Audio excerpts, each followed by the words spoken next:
والإسلام ديني ومحمدا رسول الله ويقيني أدنو إليه ساجدا بجبيني اقبل صلاتي وللصواب نحمده ونصلي ونسلم على رسوله الكريم اما بعد بسم اللہ الرحمن الرحیم۔ آج آپ کی خدمت میں ایک حدیث مبارک پیش کی جا رہی ہے جس میں دنیا کے تمام انسانوں کی زندگی کی 3 بڑی خواہشات کو پورا کرنے کا طریقہ بتایا گیا ہے۔ وہ 3 خواہشات انسانی کون سی ہیں جو کہ جائز خواہشات ہیں اور ہر انسان کرتا ہے۔ پہلی خواہش ہر انسان کے لیے ہوتی ہے کہ میری زندگی لمبی ہو، مجھے لمبی عمر ملے۔ دوسری خواہش یہ ہوتی ہے کہ اس لمبی عمر میں مجھے دنیا کی زندگی کی جتنی نعمتیں ہیں وہ بھی ساری بہترین مل جائیں، جس میں روٹی کپڑا مکان سے لے کر بیوی بچے اولاد عزت شہرت تجارت کاروبار سب کچھ مجھے کھلا ملے اس لمبی عمر کے اندر۔ اور تیسری خواہش بھی ہر ایک انسان کرتا ہے کہ جب میں ایسی لمبی عمر پا کے دنیا سے جاؤں تو میری موت بھی آسانی والی ہو، راحت والی ہو، کامیابی والی ہو۔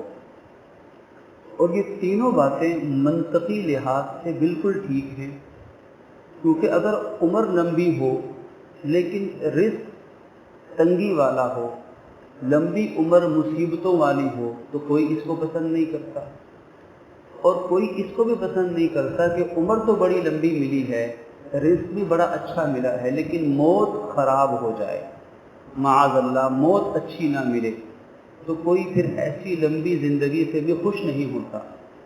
یہ 3 چیزیں درجہ بدرجہ ہر انسان چاہتا ہے کہ لمبی عمر ملے اور رزق خوب ملے، اور موت جب آئے جو آنی ہی آنی ہے، کوئی بچ نہیں سکتا، تو موت بھی راحت والی آئے۔ قربان جائیے رحمت کائنات صلی اللہ علیہ وآلہ وسلم کی ذات اقدس پر، آپ نے قیامت تک آنے والی انسانیت کے مزاج کو دیکھتے ہوئے ان تینوں باتوں کے 2 حل بتائے ہیں۔ فرمایا کہ من سرہ ان یمد لہ فی عمری، کہ جس آدمی کو یہ بات خوش کرے یا جو یہ چاہتا ہو کہ میری عمر لمبی ہو، وَيُوَسَّعَ لَهُ فِي رِزْقِهِ، اور وہ یہ چاہے کہ میرے رزق میں خوب کشادگی ہو، وَيُدْفَعَ عَنْهُ مَيْتَةَ السُّوءِ، اور جو یہ چاہے کہ میں بری موت سے بچا لیا جاؤں، بری موت مجھے نہ آئے، تو وہ 2 کام کرے، فَلْيَتَّقِ اللَّهَ وَلْيَصِلْ رَحِمَهُ۔ یہ 2 کام ہیں۔ پہلا کام ہے کہ ہمیشہ اللہ سے ڈرتے رہو، اللہ سے تقوی اختیار کرو، اور دوسرا کام ہے فَلْيَصِلْ رَحِمَهُ، اپنے رشتہ داروں کے حقوق کو صلہ رحمی کے ذریعے سے ادا کرتے رہو۔ یعنی ہم کہہ سکتے ہیں کہ اللہ کے حقوق بھی ادا کرو اور بندوں کے حقوق بھی ادا کرو۔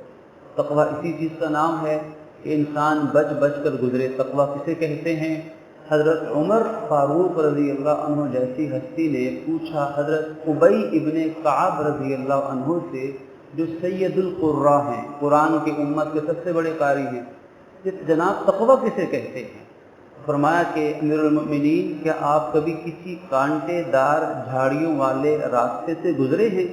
فرمایا ہاں گزرا ہوں۔ تو کیسے گزرے تھے؟ جی میں ایسے گزرا تھا کہ اپنے آپ کو بچا بچا کے گزرا تھا، کہیں کوئی کانٹا کوئی جھاڑی کوئی نوکیلی چیز میرے کپڑے یا جسم کو نہ لگ جائے، دائیں بائیں دیکھ کر احتیاط سے گزرتا رہا۔ فرمایا بس اسی چیز کا نام تقوی ہے، اسی چیز کا نام تقوی ہے کہ دنیا میں زندگی گزارتا ہے انسان، صبح اٹھتا ہے رات سونے تک بے شمار گناہوں کی جھاڑیاں ہیں، بے شمار۔ کچھ گناہوں کا تعلق آنکھ سے ہے، کچھ کا کان سے، کچھ کا زبان سے، کچھ کا دماغ سے، کچھ کا ہاتھ پاؤں سے ہے۔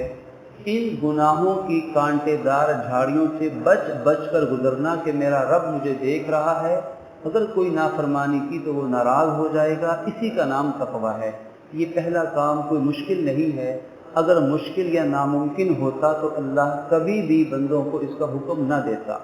صرف اس کے لیے کوشش شرط ہے، محنت شرط ہے، جہد مسلسل شرط ہے، اور دوسرا کام اس سے بھی آسان ہے، اس کے لیے بھی کوشش شرط ہے کہ صلہ رحمی کی جائے، رشتہ داروں کے ساتھ، ملنے جلنے والوں کے ساتھ، انسانوں کے ساتھ اچھا برتاؤ کیا جائے۔ تو یہ دو کام جو کرے گا، فرمایا اللہ اس کی عمر میں بھی برکت دے گا، اس کے رزق میں بھی برکت دے گا، اور جب لمبی کامیاب زندگی پا کر اپنے خالق حقیقی سے ملنے کا وقت آئے گا تو انشاءاللہ موت بھی بڑی راحت والی اور کامیاب زندگی والی نصیب ہوگی۔ اللہ پاک ہمیں عمل کی توفیق عطا فرمائے۔ الحمدللہ رب العالمین والعاقبۃ للمتقین والصلاة والسلام علی رسولہ محمد وآلہ وأصحابہ اجمعین۔ ربنا تقبل منا انك انت السميع العليم وتب علينا انك انت التواب الرحيم۔ یا رب العالمین ہماری خطاؤں کو معاف فرما دیجیے، اپنے فضل سے ہماری حاضری قبول فرما لیجیے، دین متین کی سمجھ عطا فرما دیجیے۔ یا اللہ ان احکامات پہ ہمیں دل و جان سے عمل کی توفیق عطا فرما دیجیے، زندگی میں، رزق میں، ایمان میں، عمل میں، یا اللہ ہر نعمت میں برکت نصیب فرما دیجیے، اور یا اللہ بے برکتی سے محفوظ فرما دیجیے، برے انجام سے محفوظ فرما دیجیے، بری موت سے ہم سب کو محفوظ فرما دیجیے۔ پروردگار عالم اپنی خاص رحمت سے ہماری اور پوری امت مسلمہ کی مغفرت فرما دیجیے، اور تمام بیماریوں سے، وبائی امراض سے یا اللہ نجات عطا فرما دیجیے، دنیا کے انسانوں کی، مسلمانوں کی یا اللہ اس سے نجات عطا فرما دیجیے، اور جتنے بھی بیمار ہیں یا اللہ سب کو مکمل شفا عطا فرما دیجیے، جو دنیا سے رخصت ہوئے ان کی کامل مغفرت فرما دیجیے۔ اللہم انت السلام ومنک السلام تبارک یا ذی الجلال والاکرام، آمین برحمتک یا ارحم الراحمین۔